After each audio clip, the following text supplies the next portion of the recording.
Hey, what's up guys, Blaze here. Today I'm going to be showing you guys how to make a sugarcane farm. Now this is a design I use in my world. I've been using it ever since observers came into the game.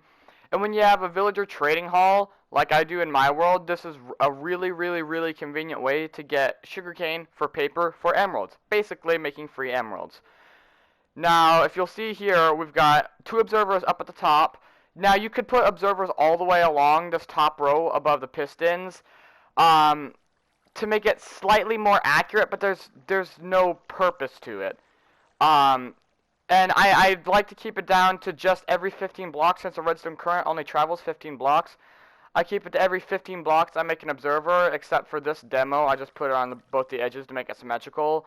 But as long as every piston is affected within 15 blocks of an observer, then you'll be fine. So we'll show you an example here. We have pistons right here to push the sugarcane. As soon as the sugarcane grows 3 blocks tall in front of one of these observers. So let's demonstrate that real quick. Place that. Alright, and now unfortunately there's no way to collect this sugarcane that gets caught on the sand, but it's very few. It's about 7% of your overall harvest. And then if we look in the chest here, we've got all the rest of the sugarcane. And if we go in here and collect what got caught, you'll see that is very few. 13, yeah. So in the grand total, when you have, because like I said, this thing could be longer. You could stack multiple of these things on top of each other, or in front or behind of each other. This thing's extremely modular, and when you make one of these really big, the small percentage that you lose does not matter. Now, let me show you guys how to do it. Okay. Now the first thing you're going to want to do is grab any block of your choice. For myself, I'm using a block of iron, since that's the easiest to count, as you can clearly see in between the two blocks. So you want to go, and like I said, this could be any length, so we're just going to go the exact length we did here, just for the example. So you want to go a little farther over here. You want to go 8 blocks in either direction, so that's 1, 2, 3, 4, 5, 6, 7, 8. And like I said, for this part you can use any block. I just choose to use iron. And then you want to block it off at the edge there. And then, hold on, let me grab sand. Next, you're going to want to place sand on the back side here. 1, 2, 3, 4, 5, 6, 7, 8. Now, place water all the way on the far edge, and you'll see the water ends right at the end of that that part that we just built. So next, what you're going to want to do is you're going to want to go the exact same length in the opposite direction. So 1, 2, 3, 4, 5, 6, 7, 8. Place the edge. 1, 2, 3, 4, 5, 6, 7, 8. And then place your water. And then you can see it all meets up here. Now, just to get this out of the way, we're going to place the chest system now. Ooh, whoops.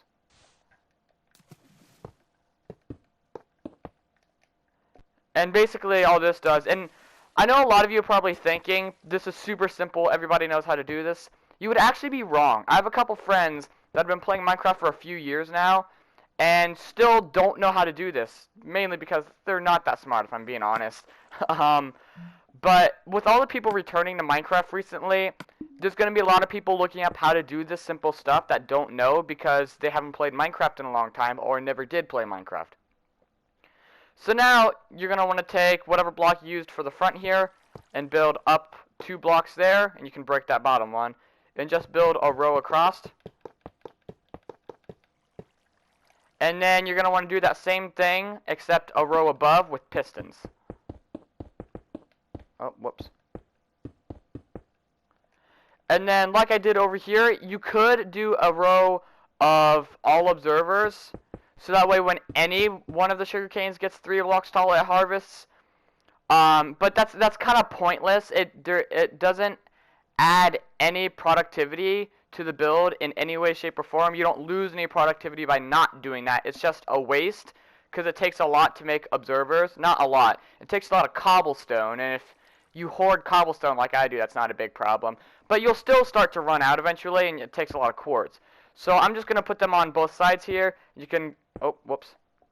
And then we can count in between to make sure there's 15 blocks, since a redstone current only travels 15 blocks. So we'll count 1, 2, 3, 4, 5, 6, 7, 8, 9, 10, 11, 12, 13, 14, 15.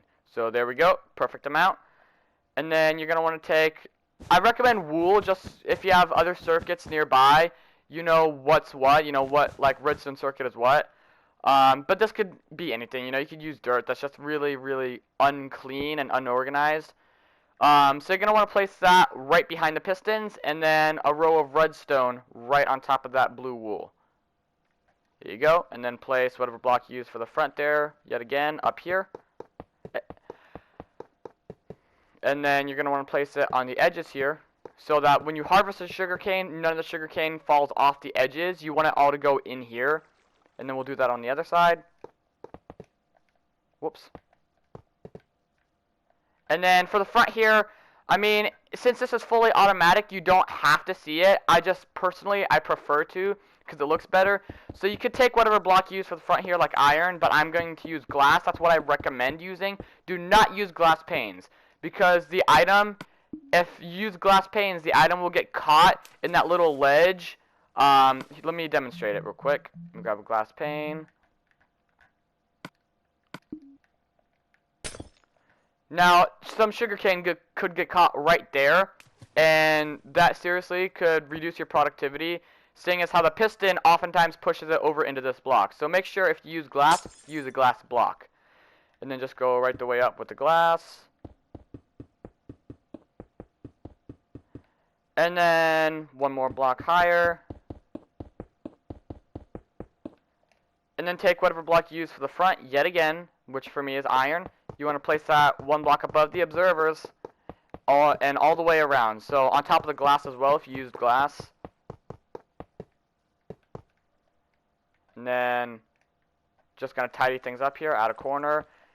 And then this is not necessary, but you can add a roof if you want to, and lights so nothing spawns in here. I recommend placing lights because if something spawns in here, I mean, it's not like it doesn't decrease productivity. It's just really, really, really obnoxious.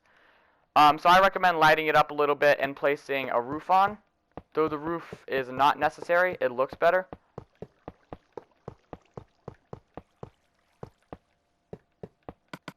And that's technically the whole farm done.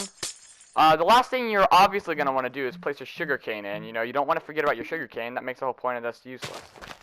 So we'll place that in. We'll place it too high just for another demonstration. Actually, 3 high.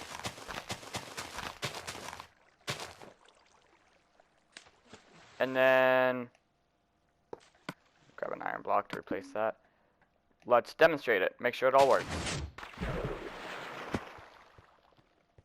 Look in your chest. There's all your sugarcane. So that is your 100% working sugarcane farm. Like I said, this thing could be expanded. You could make this thing all the way from this edge right here all the way to the edge of the other one.